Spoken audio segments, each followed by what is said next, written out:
अस्सलाम वालेकुम everyone, welcome back to my channel. और आपको बहुत बहुत रमज़ान के ख़त्म होने की भी मुबारक हो। और जिन्होंने इबादतें की हैं, अल्लाह ताला उन सब की इबादतें कबूल फरमाएँ। और आपकी ईद मुबारक। और आज ईद का दूसरा दिन है जब मैं वीडियो एडिट कर रही हूँ। तो ये हमारे घर लास्ट इफ्तारी से कुछ दिनों पहले की क्लिप्स हैं जो मैंने ट्राइफल बनाया था। और एक दिन मैंने इफ्तारी में खूब सारी चीज़ें बनाई थी कि अब बस रमज़ान जा रहा है तो कुछ चीज़ ऐसी बना लेते हैं। तो ये फ्रूट ट्राइफल बनाया है। कस्टर्ड बनाना तो सबको आता है। उसके बाद आप जो भी आपको पसंद हो उसमें केक डालें, फ्रूट कॉकटेल डालें। आजकल तो फ्रूट कॉकटेल काफ़ी अच्छा होता है क्योंकि फ्रूट्स काफ़ी महंगे हैं। तो अगर आपको फ्रूट फ्रेश की बजाय अगर कॉकटेल डालने तो आपको काफ़ी रीज़नेबल पड़ जाता है। तो आपने कस्टर्ड को घोल के इस तरह बनाना होता है। जब थोड़ा सा थिक हो जाए, आपकी डिज़ायर्ड कंसिस्टेंसी आपको मिल जाए तो उसके बाद आपको वो डाल देना है। तो ये जो जेली मैं बना रही थी पानी में बिल्कुल आसान थी, गर्म करके पानी में डाल दी, लेकिन मैंने इसको डाला नहीं क्यों कस्टर्ड पे, क्योंकि ये मैंने ऊपर फ्रीज़र में रख दी थी तो काफ़ी जम गई थी तो मुझे अच्छी नहीं लग रही थी, तो मैंने नहीं डाली इसको। उसके बाद आप कॉकटेल बनाना है इसको मैंने क्रश करके डाल दिए थे। उसके बाद मैंने क्रीम चाट बनाई थी, इसमें भी फ्रूट कॉकटेल डाला था।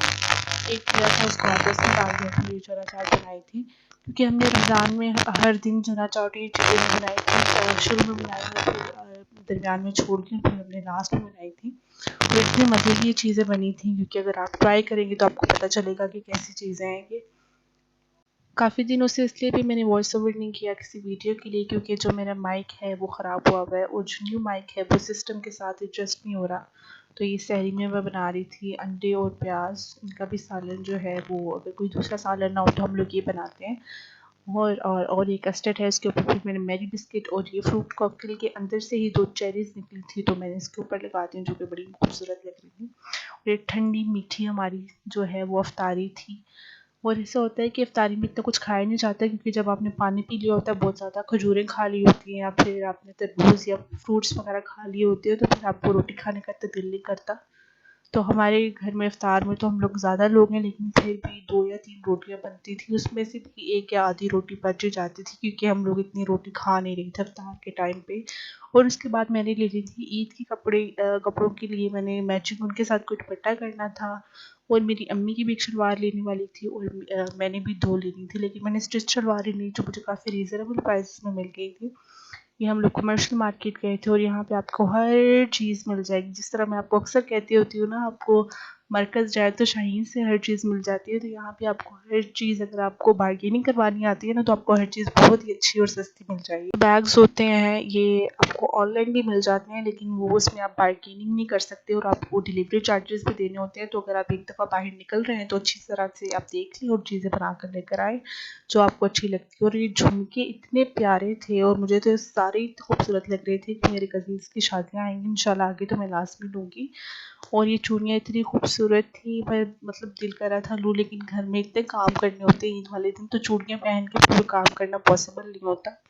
और जहाँ हम लोग 4th फ्लोर पे रहते हैं तो वहाँ गर्मी भी होती है तो वो काफ़ी हमारे लिए अनकम्फर्टेबल से लगता है।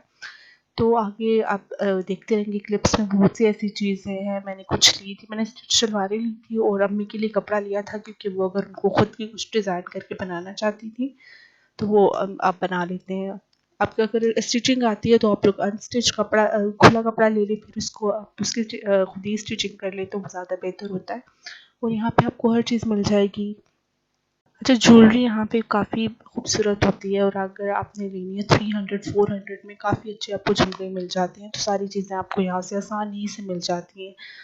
और अगर आपने घूमना फिरना भी है तो मतलब कि ये थी गोल्ड प्लेटेड चेन थी और उसका डिज़ाइन इतना खूबसूरत था और सारी चीज़ें यहाँ पे खूबसूरत थी। और यहाँ पे ये प्लाजो टाइप और ये थे ऐसे खूबसूरत खूबसूरत लाइनिंग में और फ्लावर्स में जो बहुत ही अच्छे लग रहे थे, लेकिन हमें चाहिए नहीं थे इसलिए हमने कुछ ख़रीदे नहीं। जो ज़रूरी चीज़ें हमें चाहिए थी वो मैंने अपने फ्रेंड को कहा था कि मैंने जाना है, तो उन्होंने भी जाना था तो वो हमें साथ लगी थी मरियम। और हमने रास्ते में बातें की इतनी और हँस-हँस के हम लोग आए क्योंकि रास्ते में जब हम जा रहे थे वापसी पे, पहले तो मरियम अपनी बहन की गोद में बैठी, तो जब मेरी गोद मेरी बारी आई कि मैं अपनी बहन की गोद में बना बैठूँ तो उसने मुझे कह दिया भई अब तुम्हारे कल से पकोड़े बंद है। तो उस बात पे हम लोग इतना हँसे, पूरे रास्ते हम लोग हँसते आए, क्योंकि कह रही थी कि तुम्हारा वज़न बहुत हो गया, अब तुम पकोड़े खाना छोड़ दो। तो इयररिंग्स भी बड़ी प्यारी थी, मैंने तो ली नहीं, क्योंकि मैं अगर कोई नेल पॉलिश लगा लूँ, नेल पेंट लगा लूँ या रिंग्स पहन लूँ तो मुझे लगता है कि मेरे हाथ भारी हो गए, हाथ भारी-भारी हो गए। तो मुझे आदत नहीं है, तो इसलिए अनकम्फ़र्टेबल सा फ़ील होता है। तो मैंने कभी भी नहीं ना रिंग्स पहनी है, ना इस तरह की कोई चीज़, नेल पेंट लगाया, क्योंकि नमाज़ पढ़नी होती है अल्हम्दुलिल्लाह।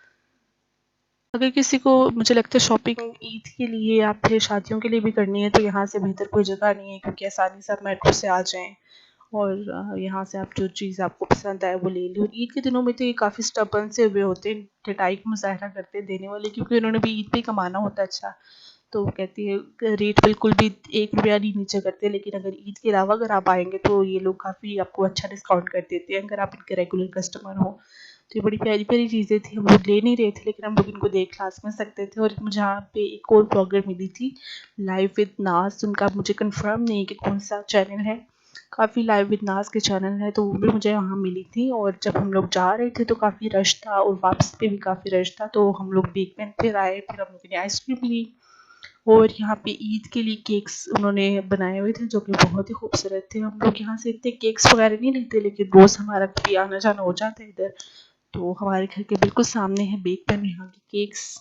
हम लोग जो पाइनएप्पल केक होते हैं वो यहाँ से लेते हैं, वरना कोई कस्टमाइज़ केक हमने कभी यहाँ से नहीं बनवाए। और अल्हम्दुलिल्लाह ईद का जो दिन था वो इस्लामाबाद में बहुत ही ठंडा था, और कहते हैं कि सारा ही हफ्ता ठंडा रहेगा।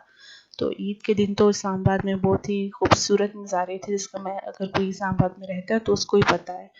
और आप सबको एक दफ़ा से दोबारा ईद बहुत-बहुत मुबारक हो। और मुझे सब बताइएगा कि आपने ईद कैसे मनाई और ईद कैसे मना रहे हैं, क्योंकि हम लोग जो इस्लामाबाद में रहते हैं तो पूरा इस्लामाबाद खाली हो जाता है। तो हम लोग तो कहीं गाँव वगैरह नहीं गए, क्योंकि हम इतना जाते नहीं हैं, कोई बहुत ही ज़रूरी हो तो हम लोग चले जाते हैं, वरना वैसे हम लोगों का कोई इतना इरादा नहीं बनता कि ईद वगैरह पे लाज़मी जाना। लेकिन इस बार हमने एक कसम लाज़मी तोड़ ली थी कि हम अपनी अम्मी को रेंजर्स लेके गए थे, जो कि पहले कभी भी नहीं हुई थी, तो हमें भी काफ़ी अच्छा लगा, हमारी भी ईद अच्छी तरह से सेलिब्रेट हो गई। हम लोग सुबह सबसे पहले हम लोग तैयार हुए ईद के लिए, फिर ईद की नमाज़ पढ़ के आए, क्योंकि अगर आप ईद की नमाज़ ना पढ़ें और सारा दिन आपने सारा महीने रोज़े रखे होते हैं, तो कोई फ़ायदा नहीं होता, और ईद की नमाज़ पढ़ना बहुत ही ज़रूरी होता है। तो कहते हैं कि अगर जैसे एक हदीस है कि हुज़ूर सल्लल्लाहु अलैहि वसल्लम ने कहा है कि अगर 2 औरतें हों, उनके पास एक दुपट्टा हो, तो हदीस का मफ़हूम ये है कि वो 2 औरतें एक दुपट्टा लेकर जाएँ, तो इससे पता चलता है कि ईद की नमाज़ पढ़ना बहुत ही ज़रूरी है। तो फिर हम रेंचर्स पे गए थे, यहाँ पे हम लोगों ने खाया था, पिज़्ज़ा खाया था और हमने बर्गर्स ऑर्डर किए थे। तो उम्मीद है आपको ये व्लॉग अच्छा लगा होगा, और मेरे दूसरे व्लॉग्स देखने के लिए मेरे चैनल को सब्सक्राइब करें। Thank you so much for watching. अल्लाह हाफ़िज़। Stay tuned for more videos. Allah Hafiz once again.